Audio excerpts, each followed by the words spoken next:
सरकार ने रसोई गैस के दामों में 200 रुपए की कटौती करी और कटौती करते वक्त मोदी जी ने कहा कि ये उन बहनों के लिए तोहफा है जो कल रक्षाबंधन मनाएंगी। लेकिन असलियत ये है कि इसके लिए मोदी सरकार को मजबूर कर दिया इंडिया के गठबंधन ने।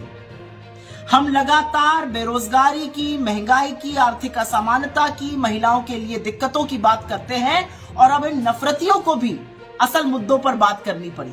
तो क्या हुआ कि 2 करोड़ हर साल रोजगार का जुमला देने वालों को तो 20 करोड़ रोजगार का ब्यौरा देना था, उनको अब फर्जी रोजगार मेले लगाने पड़ रहे हैं। जो लोग 30 लाख करोड़ रुपए डाका डाल चुके हैं लोगों की जेब पर, ईंधन पर टैक्स लगाकर, वो अब 200 रुपए कम करके एलपीजी पर लोगों की आंख में धूल झोंकना चाहते हैं। लेकिन कुछ बातें समझ लेनी जरूरी है। सबसे पहली बात तो ये समझ लीजिए कि खरीदने की क्षमता के अनुसार हिंदुस्तान में दुनिया में सबसे महंगा एलपीजी सिलेंडर बिक रहा था, तीसरा सबसे महंगा पेट्रोल बिक रहा है, 7वां सबसे महंगा डीजल बिक रहा है। एक और बात समझिए कि 2014 से 2023 के बीच में एलपीजी सिलेंडर के दामों में 185% 185% की वृद्धि हुई है। 400 का सिलेंडर 1140 पर पहुंच गया। घटाया कितना गया? मात्र 17.5%, 200 रुपए। तो ये जो झुंझुना बजाया जा रहा है, समझ लीजिए, ऊपर हुआ था दाम 185%, घटाया गया है मात्र 17.5%। ये हो गई पहली बात। अब दूसरी बात कर लेते हैं। हिंदुस्तान का जो लोकल एलपीजी सिलेंडर होता है, जो डोमेस्टिक एलपीजी सिलेंडर होता है, उसके दाम 2 चीजों पर निर्भर करते हैं। सऊदी अरामको के कॉन्ट्रैक्ट प्राइस या एलपीजी प्राइस समझ लीजिए उस पर, और डॉलर और रुपए के एक्सचेंज रेट पर।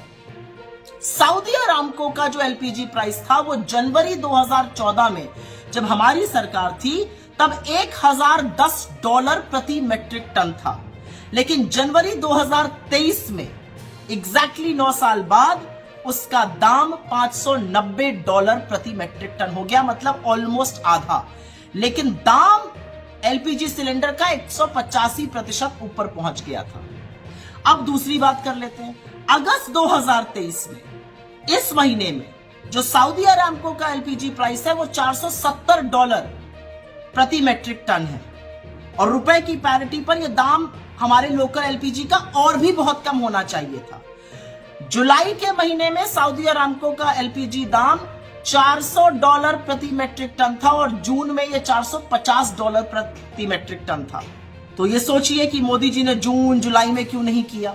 इसलिए नहीं किया क्योंकि उनको ये समझ में आ गया कि इंडिया जो मुद्दे ला रही है उससे लोग मुखरित हो रहे हैं, लोग समस्या में हैं। हमारी सरकारें, चाहे वो कर्नाटक में गृह लक्ष्मी, गृह ज्योति की बात कर रही हो, लोगों को आराम पहुंचा रही हो, चाहे ज्यादा खरीद कर रही हो छत्तीसगढ़ में, चाहे राजस्थान में 500 रुपए में सिलेंडर बिक रहा हो, असलियत ये है कि लोगों के सहूलियत के लिए जो काम हम कर रहे हैं उससे लोग हमारी ओर मुखरित हो रहे हैं। 5 बड़े चुनाव आने वाले हैं, छत्तीसगढ़, मध्य प्रदेश, राजस्थान, तेलंगाना और मिजोरम, और उसके बाद जनरल इलेक्शन आएगा। जिन लोगों ने 9.5 साल आपकी महंगाई के लिए टोह नहीं ली, आपकी जेबों पर डाका डाला, अब वो 200 रुपए कम करके झुंझुना बजा रहे हैं। लेकिन आज सवाल पूछने का दिन है, और सवाल ये पूछना चाहिए कि आखिरकार आपने इतना आतंक दामों पर क्यों मचाया हुआ था। और चलन चुंबक मीडिया से मेरा एक सवाल है, जब दाम 400 से 1140 हो गए तो महानुभावों कितने शो किए आपने, जो 200 रुपए कम करने पर कर रहे हैं। क्योंकि याद रखिएगा, दाम ऊपर गए हैं 185%, नीचे आए हैं सिर्फ 17.5%। लेकिन ये इंडिया का प्रभाव है। अभी आगे आगे देखिए होता है क्या। नैरेटिव हम सेट करते जाएंगे, मोदी जी उस पर काम करते जाएंगे, लेकिन जनता ने मन बना लिया है, आपकी असलियत समझ ली है, और आपको बोरिया बिस्तर समेटकर विदा करने का मन भी जनता भरपूर तरीके से बना चुकी है। इन आंकड़ों पर ध्यान दीजिएगा, क्योंकि इन आंकड़ों में वो काला सच छुपा है जो मोदी जी जिसको ढकना चाहते हैं।